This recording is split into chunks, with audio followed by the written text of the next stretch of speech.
Halo semua, balik lagi bareng gue Fian Raffe. Dan seperti biasa, di video kali ini gue bakalan lanjutin alur cerita yang sebelumnya pernah gue upload. Dan gak kerasa gue juga udah sampai ke session 25 ya dari kelanjutan Battle Trog The Heaven ini. Tanpa banyak basa-basi lagi, yuk kita langsung check this out aja alur ceritanya.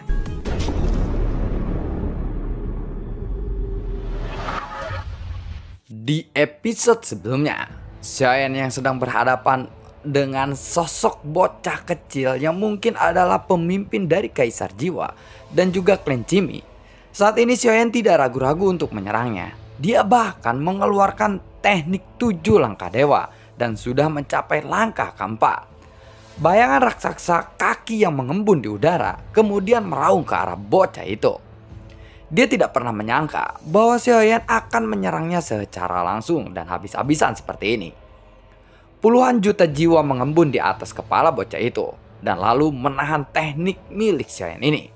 Buar, meskipun 4 langkah Xiaoyan telah diblokir, tetapi pada saat ini teknik ini masih bisa membunuh puluhan ribu jiwa. Sepertinya kamulah yang sedang menunda-nunda. Mungkinkah sebenarnya kaisar pemakan jiwa yang asli masih belum juga terbangun? Tanya dari Xiaoyan. Mendengar itu, ekspresi bocah itu pun menjadi suram. Seolah-olah semua yang dia lakukan tidak bisa lepas dari pemikiran Xiaoyan. Xiaoyan bisa menebaknya dengan sangat akurat. Tubuh klon dewa asli ini sudah diambil olehku. Kamu tidak akan mungkin bisa mengambilnya lagi, ucap dari Xiaoyan lagi. Bagiku, kamu hanyalah seseorang yang sangat lemah, jawab dari bocah gemuk itu. Ekspresi bocah itu tiba-tiba menjadi sangat ganas. Dia menatap ke arah Xiaoyan. Dan kemudian dengan lambaian tangannya saja, semua jiwa-jiwa yang dia miliki langsung menutupi seluruh tubuhnya di udara. Lalu jiwa-jiwa itu membentuk sebuah telapak tangan yang sangat besar dan melesat langsung ke arah Xiaoyan. Tinju 7 kekuatan pembunuh, teriak dari Xiaoyan saat melihat serangan itu. Kemudian tinju yang berasal dari 7 jenis kekuatan juga dihantamkan dengan sangat keras. Ketika keduanya bertabrakan, ada suara ledakan yang sangat keras. Dan setelah mendekat, telapak tangan yang besar yang telah dibuat oleh jiwa-jiwa ini terhenti oleh pukulan Xiaoyan. Namun jiwa-jiwa yang berserakan ini juga mengeluarkan suara teriakan yang aneh. Xiaoyan yang mendengar lengkingan suara itu langsung merasa bahwa pikirannya sedang kesurupan. Tepat ketika pikiran Xiaoyan ini terpengaruh, bocah gemuk itu lalu melambaikan tangannya lagi. Dan telapak tangan yang besar pun tiba-tiba meraih Xiaoyan. Namun pada saat ini, seberkas cahaya dari ujung yang jauh menerpa ke arah tubuh Xiaoyan. Buar. Ketiadaan rasa sakit sangat menyengat di pikiran Xiaoyan tiba-tiba menghilang. Tubuh Xiaoyan pun tidak bisa bergerak dan menghindari serangan bocah gemuk itu. Xiaoyan bisa merasakan bahwa dia mendapatkan kembali wawasannya dalam sekejap bukan karena dirinya sendiri. Jika dia melihat dari asal cahaya itu, ada sosok yang berdiri di dalam kegelapan. Dia memegang senjata berbentuk yang aneh, dan jari-jarinya yang ramping ada peluru yang memancar dari berbagai sinar cahaya. 5 pemakan jiwa terkuat sebelumnya terkena oleh peluru ini, dan dia adalah karakter kelima yang muncul dari labu bau bermata 9, yaitu Shadow Girl atau gadis bayangan. Jadi kemampuan gadis bayangan ini seperti sniper yang menembakkan peluru entah dari mana. Dan kemampuannya ini tidak sama dengan 4 karakter sebelumnya. Karena dia tidak dapat secara langsung membantu Xiaoyan dalam pertempuran. Tetapi dia secara diam-diam bisa menembakkan peluru dengan kekuatan yang sangat kuat. Bahkan nama peluru ini disebut dengan peluru spiritual stick. Peluru yang dibuat khusus oleh teknologi stick kuno. Namun senjata seperti ini hanya ada ketika teknologi stick kuno mencapai puncaknya saja. Dan pada masa sekarang mungkin senjata ini telah lama menghilang atau punah. Terlebih lagi, hanya ada sedikit orang yang tahu cara membuat peluru ini. Selain bisa menyerang musuh, dia juga dapat membantu membangunkan jiwa Xiaoyan yang kesurupan seperti sebelumnya. Gadis bayangan inilah yang menggunakan peluru pemulihan jiwa untuk memulihkan jiwa Xiaoyan. Tetapi ya, yang jelas meskipun gadis bayangan ini memiliki kemampuan yang begitu kuat, dia membutuhkan interval waktu persiapan yang cukup lama. Jadi dia harus bersembunyi dan menyerang musuh dari kegelapan. Kemampuan gadis bayangan ini bisa memainkan peranan yang menentukan dalam pertempuran seperti ini. Xiaoyan menghela nafas lega ketika dia mengetahui fakta ini. Jika bukan karena bantuan peluru gadis bayangan ini, Xiaoyan pasti sudah terluka sangat parah. Bagaimanapun, bocah itu memiliki 10 juta jiwa. Kekuatannya sudah tidak bisa diragukan lagi. Meskipun bocah itu adalah kaisar pemakan jiwa dengan 10 juta jiwa di tubuhnya, tetapi kekuatannya dapat dia gunakan sekarang hanya terbatas saja. Karena terlihat dari mata bocah itu, dapat dilihat bahwa ada 2 jiwa di dalam tubuhnya saat ini. 2 jiwa itu sedang berlomba-lomba untuk menguasai tubuh ini. Jika Xiaoyan ingin mengalahkannya, sekarang adalah waktu satu-satunya kesempatan terbaik untuk Xiaoyan. Domain Dewa Api, teriak dari Xiaoyan. Setelah itu, sumber gasnya lalu melonjak menjadi api dan menutupi daerah di sekitarnya. Dalam sekejap, seluruh area ini ditutupi oleh lautan api milik Xiaoyan. Di telapak tangan Xiaoyan saat ini sudah ada pedang Bang Huang Quanzong miliknya. Dan api yang tidak terhitung jumlahnya naik dari tubuh Xiaoyan dan melingkari tubuhnya. Skill tebasan Dewa Api, teriak dari Xiaoyan. Ini adalah skill tebasan yang hanya bisa digunakan di dalam skill domain api saja. Lengan Xiaoyan terlihat sedikit bergetar. Ini menunjukkan bahwa kekuatan skill ini begitu mengerikan. Bocah itu berada di belakang barisan jiwa yang melindunginya. Jika Xiaoyan ingin menyerang bocah itu, dia harus berurusan dengan jiwa-jiwa yang ada di depannya terlebih dahulu. Jika tidak, maka tidak akan ada peluang untuk Xiaoyan bisa mengalahkan bocah itu. Semuanya cepat berkumpul dan bantu aku. Apa yang kalian takutkan kepada pria itu? Ucap dari bocah itu berteriak dengan sangat keras. Setelah bocah itu berteriak dengan sangat keras, para pemakan jiwa yang sebelumnya ketakutan dan tidak ingin bertindak, akhirnya mereka semua menatap ke arah Xiaoyan lagi. Setelah sedikit ragu, mereka semua berlari ke arah Xiaoyan. Termasuk juga dengan 5 pemakan jiwa terkuat yang sebelumnya telah terluka parah oleh peluru spiritual gadis bayangan itu. Namun, beberapa dari mereka terlihat ragu-ragu untuk menyerang. Buar, tepat ketika para pemakan jiwa itu, jiwa-jiwa yang ingin menyerang Xiaoyan saat ini telah terkena peluru spiritual milik gadis bayangan itu dan melesat menghantam tubuh mereka. 4 pemakan jiwa segera terpental ke belakang dengan ekspresi yang mengerikan di mata mereka. Dan yang lainnya pun akhirnya tidak berani mendekati Xiaoyan lagi. Sial, aku harus menemukannya. Di sekitaran sini ada seseorang yang membantunya. Cepat temukan dia, ucap dari bocah itu. Selain karena gadis bayangan berada di dalam kegelapan, udara di sini juga dipenuhi dengan kabut yang tebal. Dan serangan gadis bayangan ini sama sekali tidak meninggalkan jejak. Tentu saja ini membuat semakin sulit untuk menemukan keberadaan gadis bayangan itu. Ini sama saja dengan mencari jarum di tumpukan jerami. Karena kalian diam saja, cepat temukan orang yang telah membantunya itu, ucap dari bocah itu dan berteriak sangat kuat. Setelah itu, para orang-orang pun segera mencari gadis bayangan di dalam kabut tebal. Dalam area yang begitu luas dan jumlah orang yang terbatas, mereka pun hanya bisa mencari secara terpisah saja. Setelah beberapa saat, ada suara menggema yang terdengar. Dan kemudian ada suara teriakan. Suara semacam ini terdengar begitu menyedihkan di dalam kabut. Entah itu dan entah itu seperti apa. Pokoknya suaranya ini sangatlah mengharukan.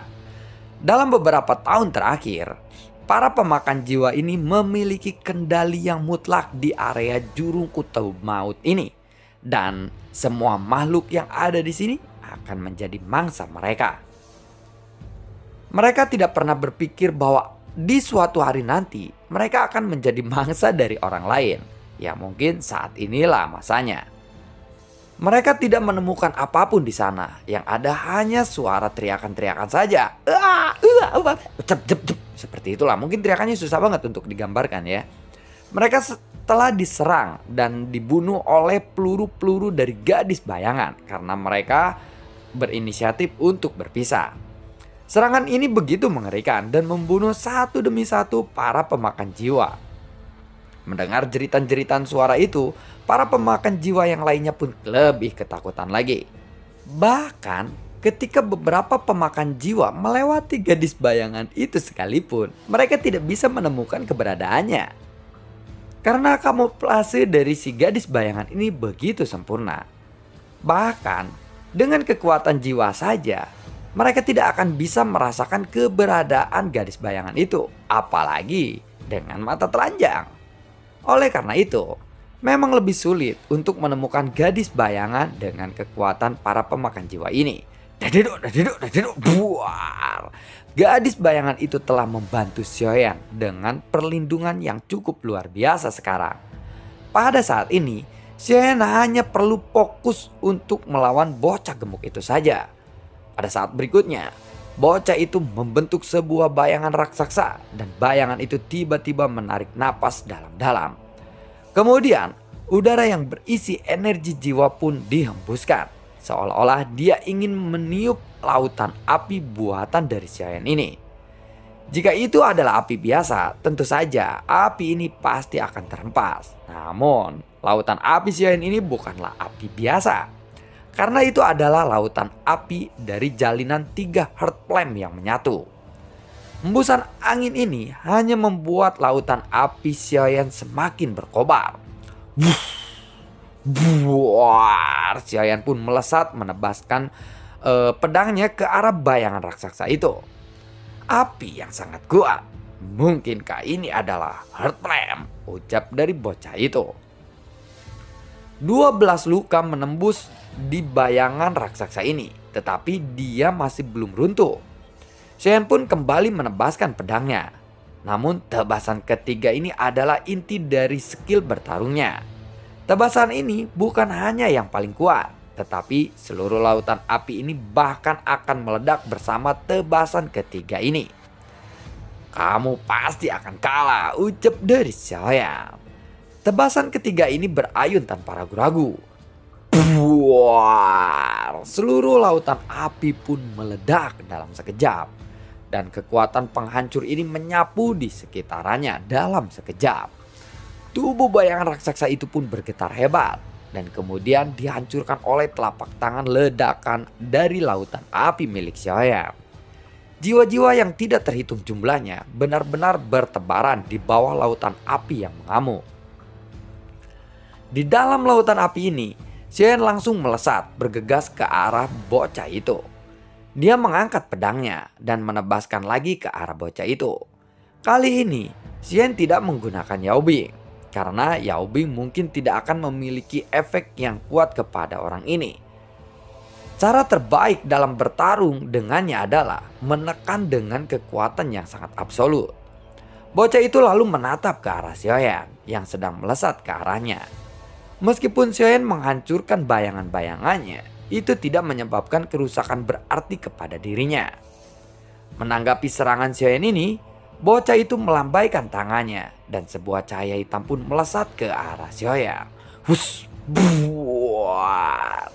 Xiaoyan memandang cahaya hitam di depannya dan cahaya hitam itu langsung meledak. Hei, jiwa pemilik tubuh bocah gemuk yang sebenarnya. Aku tidak tahu apakah kamu bisa mendengarku atau tidak. Namun, jika kamu dapat sedikit menekan kekuatan, aku bisa membantumu untuk melenyapkan jiwa yang lainnya yang ada di tubuhmu itu. Dan kamu akan mendapatkan tubuh aslimu kembali, ucap dari Xiaoyan. Ketika dia mendengar kata-kata Xiaoyan itu, bocah itu pun menjadi histeris. Keluarlah dari tubuhku, cepat keluar, teriak dari bocah itu, berbeda dari sebelumnya. Ketika Xiaoyan melihat ini, Kilatan cahaya melintas di matanya. Xiaoyan pun semakin yakin dengan tebakannya. Pantas saja perilaku bocah ini terlihat aneh. Melihat ini, Xiaoyan sekali lagi menggerakkan tubuhnya. Skill 7 langkah dewa, teriak dari Xiaoyan lagi. Saat Xiaoyan mengambil 4 langkah berturut-turut sebelumnya dan 4 langkah bayangan kaki raksasa pun akhirnya jatuh ke bocah itu. Tetapi tidak hanya itu saja, karena Xiaoyan menggunakan langkah kelimanya secara tiba-tiba saat ini. Wush, buar, jejak kaki langkah kelima ini jatuh ke arah bocah itu. Namun tampaknya pemilik asli dari tubuh bocah itu tidak berniat untuk mematuhi kata-kata Xiaoyan. Karena dia lebih memilih tidak percaya siapapun sekarang. Dia hanya akan berjuang sendiri di dalam dirinya. Dia pun lalu menyiapkan sebuah serangan dengan serangan yang sebelumnya. Dia juga ingin langsung melenyapkan Xiaoyan ini. Setelah bocah itu mengambil alih tubuhnya lagi, kekuatan bertarungnya berkali-kali lebih kuat daripada sebelumnya. Wajah bocah itu terlihat sangat muram. Dan dengan lambaian tangannya, jiwa-jiwa meraung ke arah Xiaoyan lagi. Dan serangannya kali ini dihantamkan atau diniatkan khusus untuk membunuh Xiaoyan saja secara langsung. Lagi pula, dia mengira Xiaoyan hanyalah seseorang petarung yang lemah saja. Jadi dia ingin membunuh Xiaoyan untuk menghindari masalah yang tidak perlu ada di masa depan. Selain itu, bocah ini juga tidak punya alasan untuk mempercayai Xiaoyan. Jadi, akan lebih baik untuknya bisa melenyapkan Xiaoyan ini secara cepat. Sekedar informasi, tapi beritahu jika salah. Bocah ini adalah pemimpin dari klan pemakan jiwa, sedangkan yang merebut tubuhnya adalah seseorang dari klan Cimi. Ya, memang seperti itu. Jutaan jiwa dari tubuh bocah ini pun melonjak keras, dan aura jahat pun langsung menyelimuti Xiaoyan. Serangan ini tentu saja sangat merusak jiwa dari korbannya. Xiaoyan segera mengkerutkan keningnya ketika menghadapi serangan itu. Ketika kekuatan sebenarnya dari bocah ini meledak, pasti itu sudah benar-benar di luar jangkauan yang bisa ditangani oleh Xiaoyan saat ini. Xiaoyan sekarang mengeluarkan jepit rambut naga emas dan pinik yang diberikan oleh permaisuri kuil kuno kepadanya. Jepit rambut ini berisi kekuatan yang ditinggalkan oleh seseorang leluhur. Dan menurut permaisuri kuno, kekuatan dari jepit rambut ini bisa membunuh seseorang immortality. Gua anulir bahwa jepit rambut ini diberikan oleh Junsang kepada permaisuri kuil kuno. Jika apa yang dikatakan oleh permaisuri kuno ini benar, maka setelah kekuatan yang terkandung di dalam jepit rambut ini meledak, maka krisis ini bisa diselesaikan secara langsung. Namun, saat Xiaoyan memegang jepit rambut naga dan finik ini, dia tiba-tiba merasa ragu-ragu di dalam hatinya. Dan kemudian dia memiliki ide yang lebih berani. Mungkin aku harus ikut merebut tubuh bocah ini saja. Jika hanya ada satu jiwa di dalam tubuh bocah ini, aku tentu tidak akan memiliki banyak peluang untuk merebut tubuhnya. Namun kebetulan sekali ada 2 jiwa yang sedang bersaing pada saat bersamaan di dalam tubuhnya. Jika aku bisa ikut berpartisipasi, aku mungkin masih memiliki peluang, ucap dari Xiaoyan.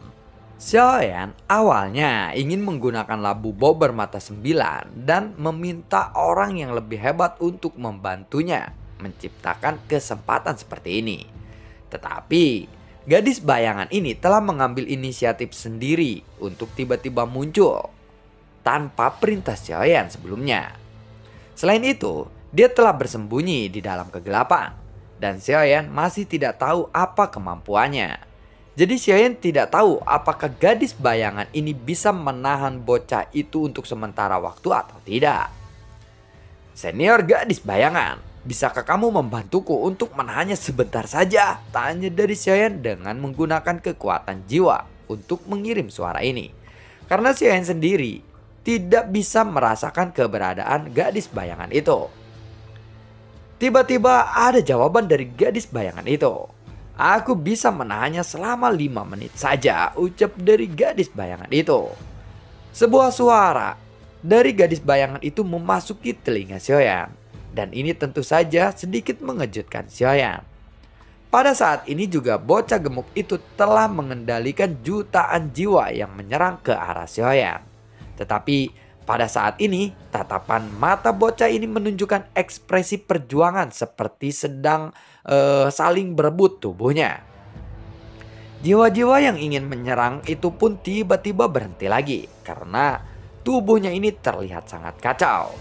Ketika kedua jiwa itu bertarung satu sama lainnya dan mengendalikan tubuh fisik bocah gemuk ini, pertahanan terhadap sekitarannya ini menjadi semakin berkurang. Dan kemudian sebuah cahaya melesat dan menyapu langsung ke arah bocah gemuk itu. Saat cahaya itu mendekat, bocah gemuk itu segera mengangkat tangannya untuk membuat perlindungan. Tetapi tanpa diduga, cahaya itu langsung menembus tubuhnya. Dan dalam sekejap bocah itu pun menggerang kesakitan dan pingsan secara tidak terduga. Sementara ini, Xiaoyan pun terkejut ketika dia melihat situasi itu. Dia tidak menyangka bahwa kemampuan gadis bayangan itu begitu menakutkan. Sehingga dia benar-benar bisa membuat bocah gemuk itu pun tertidur lelap. "Cepatlah, ini adalah kesempatanmu," ucap dari gadis bayangan itu. Dan lalu bagaimanakah kelanjutan ceritanya? Nantikan video gue berikutnya dan semoga sehat selalu untuk kalian. Gue juga tidak lupa untuk selalu ucapin terima kasih banyak buat kalian yang sudah mendukung channel ini dari dulu hingga saat ini. Dan gue juga selalu ucapin terima kasih banyak buat kalian yang sudah mensupport channel ini lewat link Saweria di bawah kolom deskripsi. Mohon maaf kemarin karena libur 2 hari ya, jadi gue nggak upload karena gue harus ngadirin itulah kelahiran anak ketiga gue ya. Jadi mohon pengertiannya dan kita mulai upload lagi sekarang ya. Semoga sehat dan berkah selalu juga untuk kalian semua. Assalamualaikum dan sampai jumpa. Dadah.